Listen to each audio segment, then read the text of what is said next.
Howdy, folks. Happy Tuesday. We are getting rained on like crazy in the Buffalo area, which is Not here. unusual. No. I mean, well, it's coming your way because we usually get your weather like 2 days before. Yeah. So unless and it's like we're getting like torrential downpour, and I'm coming down the one highway that leads from the city to the airport that you've been down many a time, and I'm not going like ridiculously fast, but the water has built up so much that I started to hydroplane, and I'm like, just what I need. Yeah, that's never good. Thankfully, I was going not fast, but fast enough that I didn't start to lose traction, and I was going straight. Otherwise, you hit the brakes or you start turning, and you're going to do a 360, which is always pleasant. Okay, pre-show stuff. Go ahead, Russ. All right. So first off, I want to say, I caught the window in perfect time, and you never say like "good job." You only bitch at me when I don't. So I want to say that. No, I heard something, but I ignored it. You didn't hear anything. It never. No, I heard a little garble there for like 2 seconds. All right. Anyhow, let's talk about mascots, because I saw a little YouTube story that was done in San Diego about the San Diego chicken, and to me, he's the best mascot ever. Not because he was the first, because he was the best. He didn't have to resort to like cheap pranks where like you're embarrassing people. He made himself the focus of the gags. He knew how to get an audience. He knew how to make kids smile. He was really good. And there are a couple of things I learned in that that were interesting. I didn't know that Ted Turner had tried to actually trade a backup catcher for him to the Padres, and the Padres had to say, he's not even ours. He kind of just worked. He was an independent contractor. Well, no. He had still, no. See, this is the backstory that even I wasn't fully aware of. He was still with a radio station that was paying him. And then after that, the radio station like gave him like a big raise from like, because he really was just a grunt to like $50,000. Ted Giannoulis, I think his name was. Yeah, I think that's right. He went from being a grunt to getting like $50,000. Ted Turner offered him $100,000 to leave and go to Atlanta, which is pretty funny. He never did that. Now, they reminded me, and he really did have the best entrance of any mascot. What he did was he had a lawsuit with the radio station, and so the radio station, he borrowed money from the Padres to sue back. He won, and so he got his independence, right? And so they had this big gag where he was going to come out of an egg and be rehatched, like reborn, right? At like third base in San Diego. The night before, somebody stole the egg. And of course, the GM thought he was in on it, and the chicken was like, no. So they got the egg back. They had to trade tickets and something else. They found out who did it. And so he's there, and he's on the third baseline, and he's trying to get hatched from the egg. And like one of the either the GM or the marketing director is yelling at him to come out of the egg, and he's kicking the shell as hard as he can. It's made out of styrofoam, and it wasn't giving. And then they were worried like something was going to happen to him. And then it finally cracked open, and he got out. Like the guy was just a master at those kinds of things. And so I don't know if you think there's a better one, but whoever thinks the Philly Fanatic's better than him, No. Met or Gritty, no. First of all, Gritty's. I'd like to see Gritty like burned in effigy. But the Philly Fanatic. The only thing I give him for that is the inventiveness of like him being on like the 4-wheel, doing like wheelies and doing all this. But I'm surprised the guy in the Philly Fanatic unit in the costume hasn't gotten hurt, because the stuff that he did on the field was pretty out there. Well, I think Gritty does worse now with the wire and everything else. Like Gritty's taking more chances. Yeah, well, we can only hope. Some of the NBA ones, they do the triple somersault before they dunk. Those guys were. I'm going to ask this because I truly don't know. The Yankees don't have a mascot, at least that I know of. The Mets have Mr. Met. Does Mr. Met walk? Mr. and Mrs. Met, do they walk around the stadium? Yeah, of course. Okay. Now they weren't always a happy couple. Like, there's a backstory here that has been hidden for many, many years. Mrs. Met just sort of came out of nowhere 2 years ago. But if you go and look at like the 69 banner and stuff, it was Mr. Met and Lady Met. So Lady Met clearly was just either his girlfriend or Mrs. Met before she got married. And then all of a sudden, Mrs. Met, like after like early 70s, she disappeared. Like she wasn't even in the picture. Lady Met was his girl on the side. You know, no, because he didn't have a wife then. So he couldn't be. She disappeared because she had an affair with Yuppie. Yeah, I don't know what happened, but Mrs. Met reappeared a couple of years ago, and she's clearly younger than him. And so there's a whole issue there, too. Yeah, I'm sure Mr. Met is loaded up on Viagra. Hello, Hockey World. Today is Tuesday, July 30th, 2019. I'm Russ Cohen from Sportsology. I'm Michael Agello, and this is the HockeyBuzzcast here on HockeyBuzz.com. We only have 6 weeks to go until the opening of training camp, folks. But we actually have some news, another trade, or actually 2 trades to talk about. Yeah. We'll start with the one that occurred this morning. And for those who don't understand it, this is another one of these deals like the Clarkson deal with the Leafs, that it is cap related. Okay. The deal was Ryan Callahan, who made it clear after the season that, and the Tampa Bay Lightning made it clear that his back would not allow him to play the final year of his contract. So he essentially is he's retiring after the season, but he's not going to play. Right. Him and a mid-round draft pick in exchange for Mike Condon, who was sent down to Belleville, and I don't think he played, but he was hurt a lot last year, and then later, he was hurt. Yeah, he was hurt. And that might have him come back, be on IR, but it also could mean that he gets sent to the minors. But this move, Russ, is purely to open up cap space, because this is why this deal is different than the Clarkson deal. The Leafs, with the acquisition of Clarkson, got over the $81.5 million cap. Right. Once they do that, and at the start of the regular season, they're over the cap, they can maximize the long-term injured reserve aspect of the CBA and get cap relief for Nathan Horton, Clarkson, and the 2 injured players who will play later in the year, Zach Hyman and Travis Dermott. With Tampa, I didn't look before we started the show, but I know that they were maybe $3 to $4 million short of the cap ceiling before this trade. They were not going to be able to get close enough to the cap to be able to maximize Callahan's LTIR, or even put him on LTIR. Right. So they needed to open up cap space in another way to be able to sign Braden Point. And in this, they clear 5.75. I think it's 5.8 of Callahan in terms of a cap hit. They take back Condon's 2.4, and Condon, if they send him to the minors, they clear over $1 million of that. So they open up over $4 million in cap space with this deal. Yeah, it's a good deal for them. I feel bad for Callahan because I'm sure he didn't really want to go out this way. Mm-hmm. Really good guy, really good player. I mean, he's one of those guys that he put his body on the line like every game. He wasn't the biggest guy, but he never backed down from anything. He had some really good seasons. He'll probably retire a Ranger. He'll do that one-day retirement thing that I hate. I do, because it's just I know. We don't have to get into it, but a one-day contract like the NFL. Yeah, they'll do that after the season. But at any rate, this is what Tampa has to do.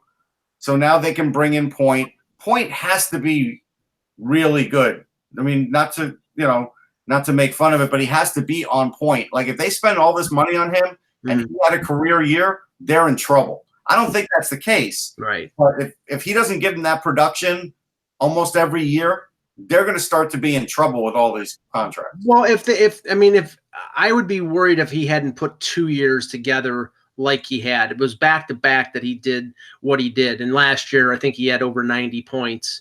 So he's up there, and like I said, when I did a column yesterday and I was doing projection of what Tampa was going to be paying, I said Point would be in the $9 million range, because you got to remember with Florida, with the state tax aspect, $9 million to them is probably like 10 to 10.5 with another team in terms of cap, in terms of tax. Yeah. So if he comes in at 9, the core group of the Lightning, Stamkos, Kucherov, Hedman, Point, and Vasilevsky on his new deal next year will be over 50% of the cap. That's the new reality of the NHL, is that your core group is probably going to take anywhere from 45 to 50% of the cap, and then you're going to have the rest of the team, 18, 19 salaries, whatever, dividing up the other 50%. Yeah, I mean, Randy said maybe Callahan should have backed down, but then he wouldn't be the same player. Like you ask a player like, if Callahan lost his edge on the ice, he didn't have enough skill and finesse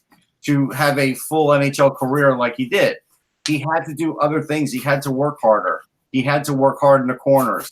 He had, he was good in the locker room. He motivated his teammates. He was just an overachiever. You can't ask a guy like that to back down. He's just not going to. It's the same as Dubinsky, but Callahan obviously is way more talented than. Oh my goodness!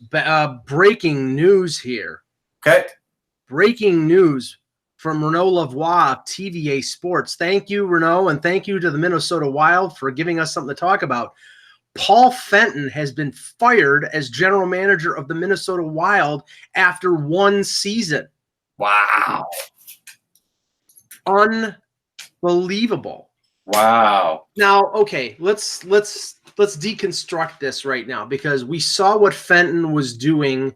We saw the direction that Fenton was going with this team at the end of last year. Yeah. Charlie Coyle for Ryan Donato deal, the Marcus Granlund for Kevin Fiala deal. He was trading players under contract that had higher cap hits for younger, cheaper guys. Right. He brings in Ryan Hartman. It seemed like that was the path, and it looked like this team was in a rebuild scenario. This is puzzling because you had a coach in the last year of his contract in Bruce Boudreau, who we know was, I think, a lame duck, because if they missed the playoffs, he was probably going to get fired, and Fenton was probably going to put his hand-picked guy in there. But this smacks of a power struggle. Yeah, I'll go on. This smacks of a power struggle between Fenton and maybe a definition of his power in the organization with ownership. That's the only thing I can think of on first blush, is that, Fenton was operating under what he thought his power and his control of decisions with the organization was going to be. Maybe there was a philosophical difference here, and they decided to go their separate ways. But I mean, this is a guy who was a GM in waiting for a decade. I mean, we're talking, he was that assistant general manager in Nashville who everybody said is the next guy. Yeah. No, and it was Russ, it was almost a decade that he was in Nashville, and everybody's saying he's the next general manager either in Nashville or he's the next general manager someplace else. And he waited and he waited, and he finally got the job in Minnesota. Now, after a year, he's gone. Well, remember, he is a cap guy.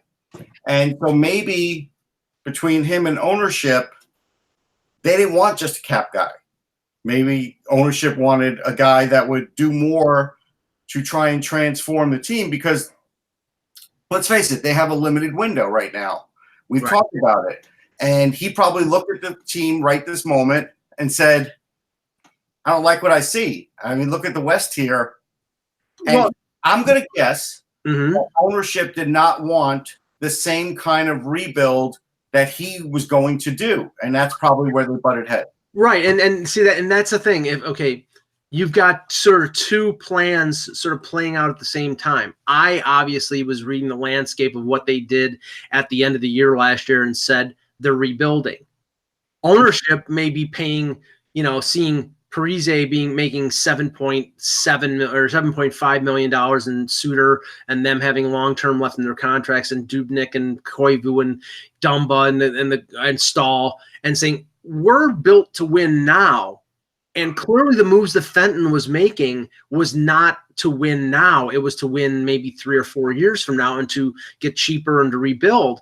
And maybe it's just a clash of those philosophies. Yeah, that's what it seems like. I'm going to guess that after Fenton made moves and, Minnesota got close to the playoffs and didn't make it, then that's when things started to maybe go a little sour.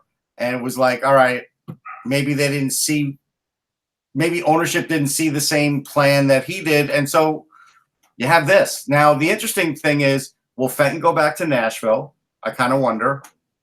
And who is now going to be the GM of the Wild? Like, this is something where, this is a pretty big story this late in the season, this late in the summer to not have a GM. Yeah, and think of it this way. Remember when the whole Patrick Waugh thing went down with Colorado? It happened in late August, so there's a little more room to play with here. Most of the moves that Minnesota has made. Hey, Ak. Hey. We were just talking about Fenton being fired. Yeah, that's why I jumped on today quickly. I apologize. My wife had minor surgery, so we just got back from that. So just helping her in and everything like that. So I appreciate you guys. Well, let me ask you, because I know that you have your sources in that organization. And you guys know I talked about this being an issue off the record. Right. But I mean, what Russ and I were discussing here is the perception of what was going on with the Wild over the last couple months before the trade deadline and even going into the summer was this was a team in rebuild mode. They made trades where they traded players that were more expensive and older, Granlund, Coyle, for younger guys, Donato, Fiala. They made these moves, but you look at where that core group is, and it's an aging core group that is probably built to win now, and the philosophy that the general manager had and the philosophy that maybe the ownership had, or maybe other people in the organization had, was that they should win now. And I think it was confused and muddled. I mean, what do you think? I think that is all valid, and they were trying to rebuild for sure. They were in the midst of a couple possibilities there. But I think when something like this happens, this kind of surprisingly, this soon after changing course, it goes more towards a personality issue of some kind of some kind of like I mean, you could say they're trying to rebuild and they're trying to still go for it, and they were doing all that stuff. And I didn't think that, I know that they I know from talking to some people that they were a little disappointed that they couldn't do more during free agency. But they didn't have the money to do it, and that kind of. We were just talking about it. I had a feeling they looked at things right now and didn't like what they saw based on this summer. Yeah, like I had a text from a source over there once that said this, that not too long ago, basically to see how much they were done, saying that they thought they were I was asking if I was talking to a source in Minnesota about if they had heard anything regarding Mitch Marner. Like as far as like just I talked to different people about different things. Not that the Wild were going to be included, but maybe the people at the Wild had talked to somebody who would talk to somebody, kind of thing. And this source said to me that the Wild was pretty much done. So they were pretty much off the radar. I didn't really hear anything about Marner. That there were some really interesting RFAs that were still left, and even some UFAs. And they wish they had some money to spend, and that was the 4th of July. Okay, so now not having money to spend, really, people have to really go much more to Fletcher than it does to Fenton, Fenton, because the salary cap issues that they have are harken back mostly to Fletcher. I mean, and the lack of. And the other thing about the Wild that has been striking, and we've talked about before, has been the lack of projects. Prospects that they have. Like they have the one. You know what? I disagree with that. We just did a ranking at Elite Prospects, and they came in 19th, and I did 15 pretty easily. Like it wasn't even a strain. Okay. All right, good. That's I'm not going to tell you 14. That's the perception I keep hearing from different people around the league, is that they have one guy, that they have this Russian kid, obviously, who's a star. Kirill Kaprizov. He's the number one. They have Matt Boldy. The last couple of years, they've actually drafted really well. Right. But they've also had a collection of European players and college players that don't really hit, the eyes of everybody all the time. So right, yeah, more obscure, I guess. Yeah, so I guess that's it. I mean, that's That's interesting. And that's just something not, and again, that's not necessarily to Fenton, because Fenton hasn't had that long to do anything. Well, here, let me just read briefly from Mike Russo's piece that he just posted on The Athletic.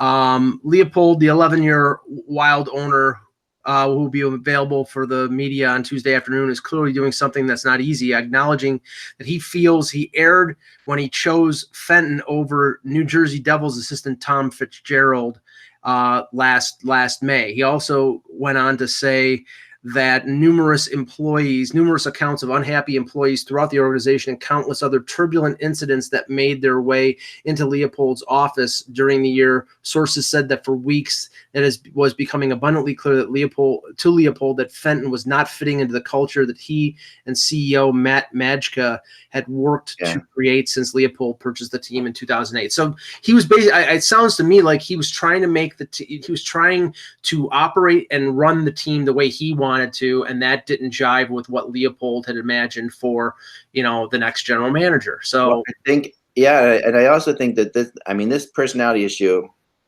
Fenton is a good guy, but he's a crap guy. But he rubs a lot of people the wrong way. Yeah, but I was saying to Mike, and you could speak to this, but he's a cap guy, and he's not necessarily a GM, and I guess you need these days a GM to be a bit of a salesman, and Fenton's not that guy.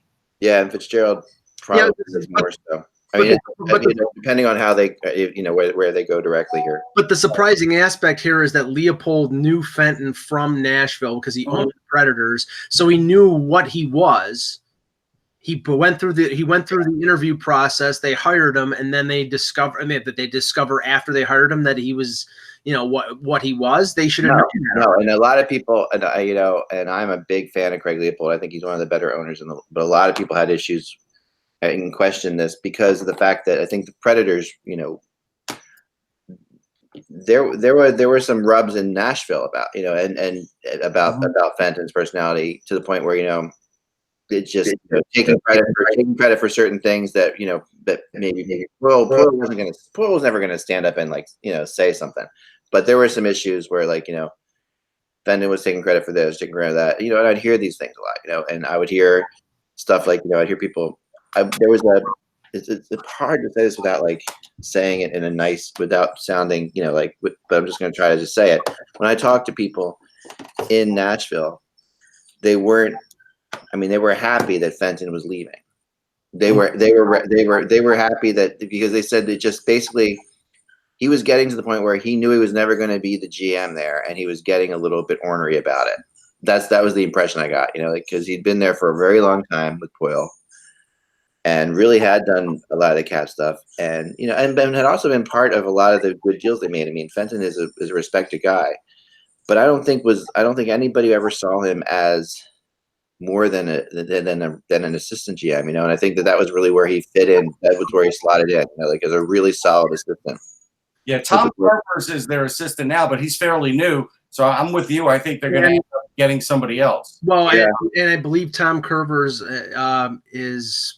I believe he has cancer, and there's a health crisis going on with Carvers. Carvers he's been through something recently like that too. I don't know if I know that I heard that recently. I don't know if I hope for his sake.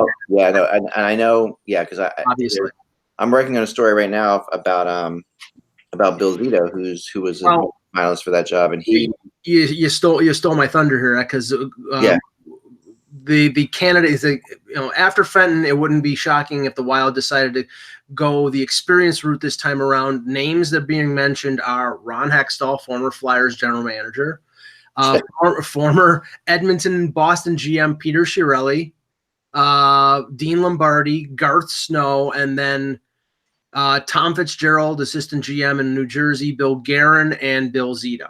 Yeah. So you got a list of 8. Zito and Carvers are good friends.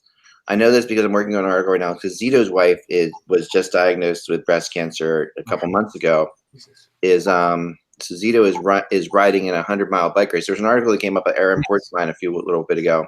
Yeah, I retweeted it. It was retweeted a bunch of times by guys like Elliot Friedman. I retweeted. Yeah, I retweeted that too. I'm working on a story for it right now, actually, which is supposed to go up today or tomorrow. about that. It's coming up this weekend. He's setting all kinds of records for raising money for this thing. And he's like, I visited him when I was driving back the country through Columbus, had dinner with him and his wife and talked to him about the whole thing. So I know that, I wonder if he would take the job right now because of everything that's going on with his wife. And I think that, he's stepped back a little bit. Although the one thing I will say is that he really, really was upset about not getting that wild job. Of all the jobs I've talked to Bill about interviewing for, that was the one that he really felt like he blended really well with Craig. And also he's a guy who, Craig is from Madison, Wisconsin, and so is Bill Zito. They grew up in the same town. And there's definitely a connection with people who grew up, and that culture, that sort of culture thing is unquestionably the culture that is around the Wild, which is like this, small town type feel to it. Madison, Wisconsin's, or just you can't find nicer people than you'll find from Madison, Wisconsin. I've always found it to be the case. It's like it's just a place where it's all that's good about the Midwest. So I think that's where Fenton was different and definitely rubbed people the wrong way. It is surprising for Craig though, because Craig has had a history of holding on to GMs for a really long time, right? Like he has his history in Poyle. He never fired Poyle. And he never fired a GM and he's been until Fletcher, which was just a couple years ago.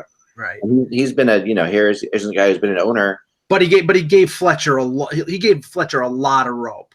Yeah, for 25 years, the guy's been an owner, and he's fired one GM before today, and had Fletcher forever and Poyle forever.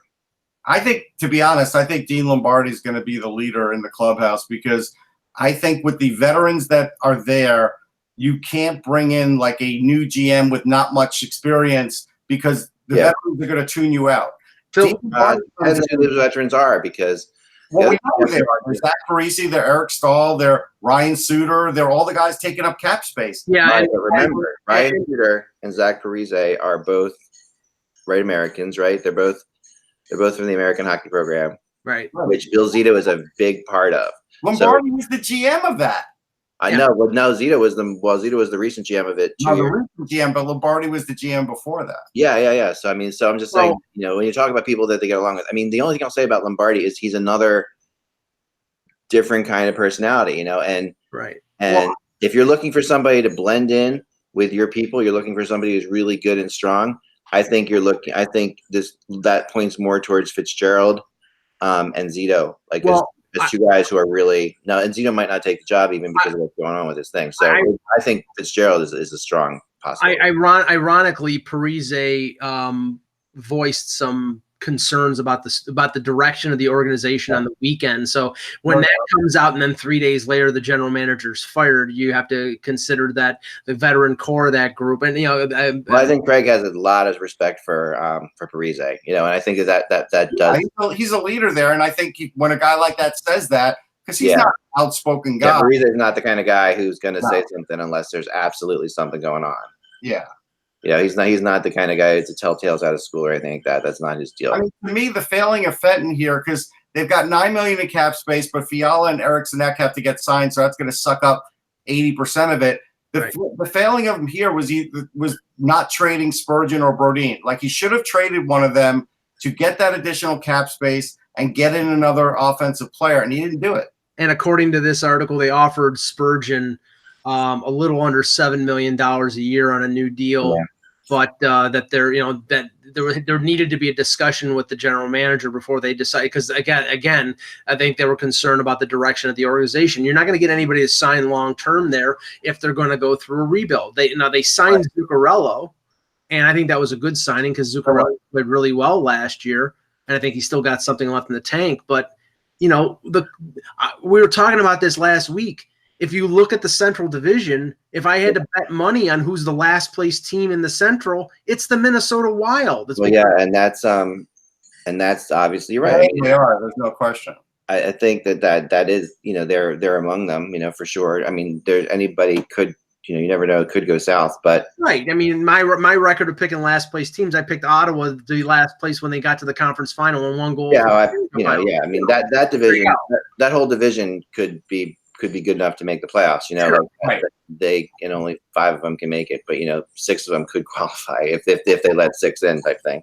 But wouldn't it be ironic that Chuck Fletcher takes over for Ron Hextall in Philadelphia? There's no way Hextall. I cannot I see know, any world in which Craig Leopold and Hextall would get along. And I don't mean that in a bad way. I'm just saying that they're both. I don't see it as a fit either. I agree with you. And I think that especially if you're looking at a personality issue, you got to bring in that this personality is Hextall's not the guy who's going to bring in and open up the lines of communication for everybody. No. Remember, Hextall is out of Philly mainly because he didn't communicate with anybody. Right, bull in a china shop. And you know, so I mean, the other guys you mentioned, I mean, Chiarelli, that's possible. That's not going to happen. I mean, I don't think it's likely. I mean, this close on the heels of his disaster in Edmonton, I don't think so. I actually think what he's going to have to do is probably go back to being an AGM somewhere for a couple of years. He was up for consideration for the Seattle job, though, pretty strongly. As far as someone in the chat room saying that they I guess it's Bill's Angel that doesn't think Fitzgerald would leave New Jersey because they're creating something exciting. That doesn't matter. If you get a chance to be a GM, yeah, that's irrelevant.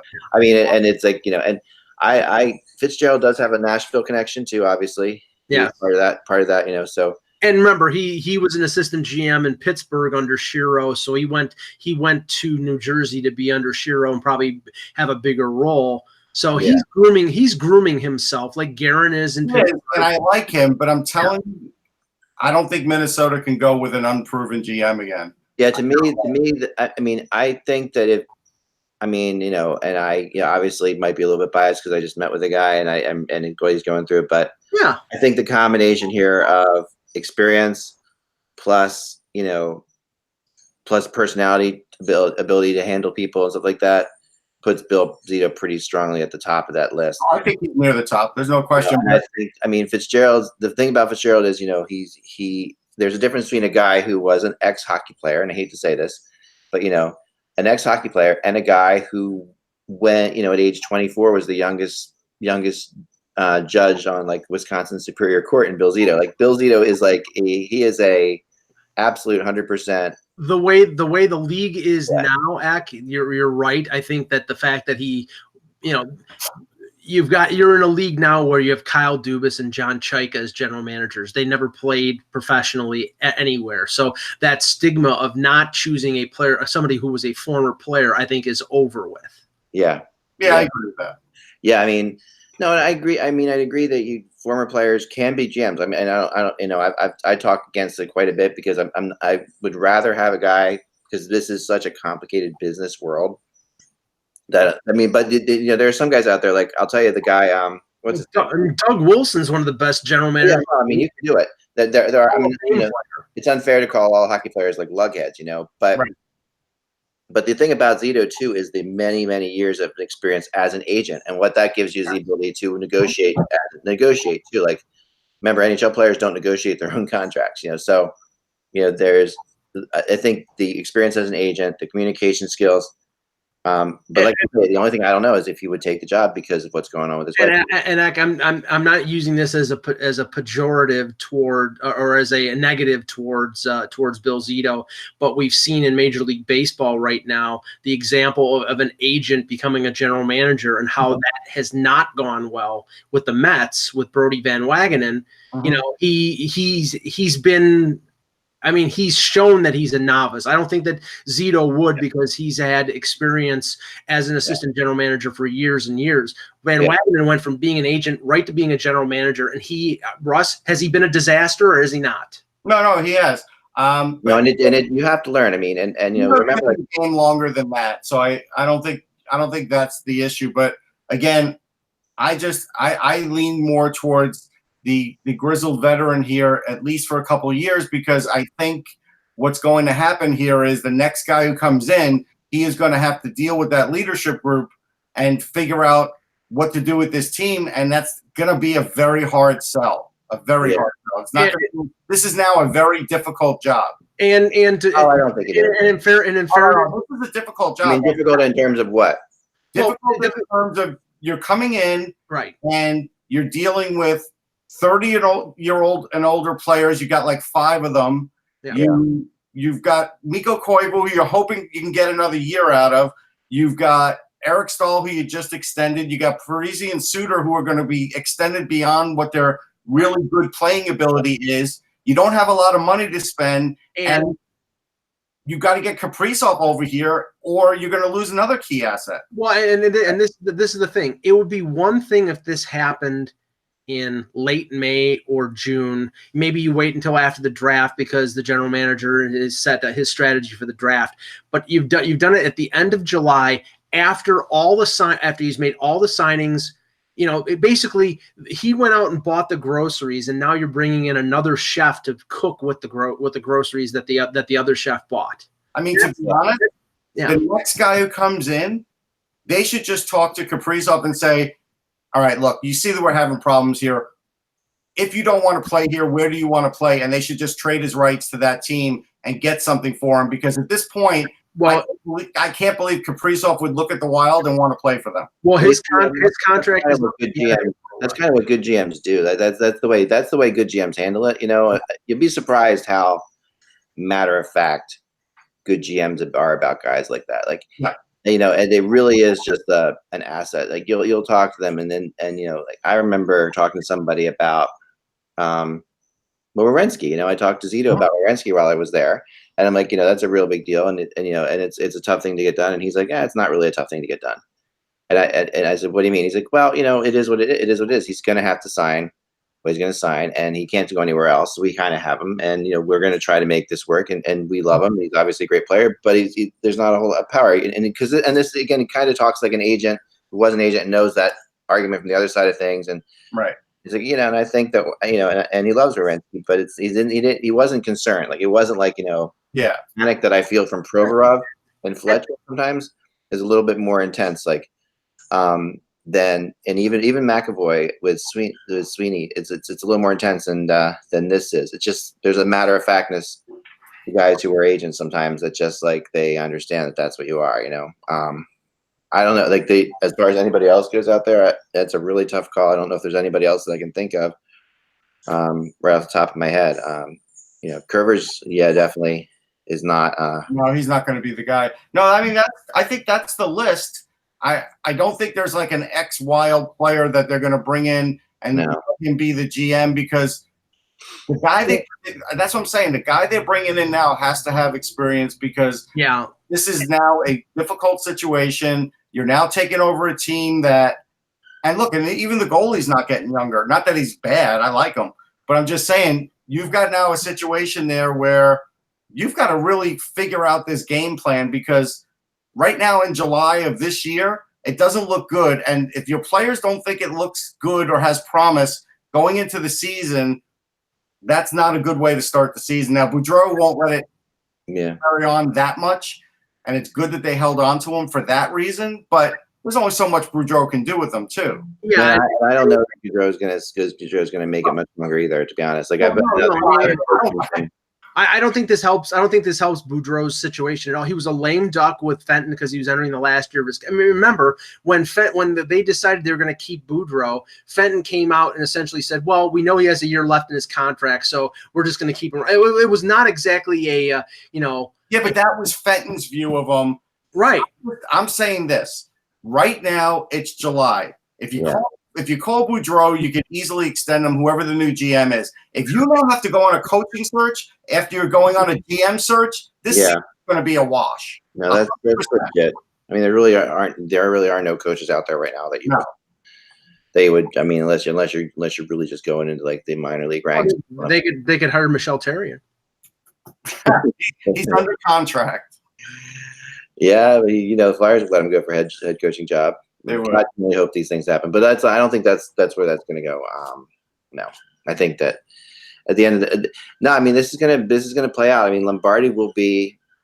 I mean, I think Lombardi is a possibility for us. I don't think you're off of that completely.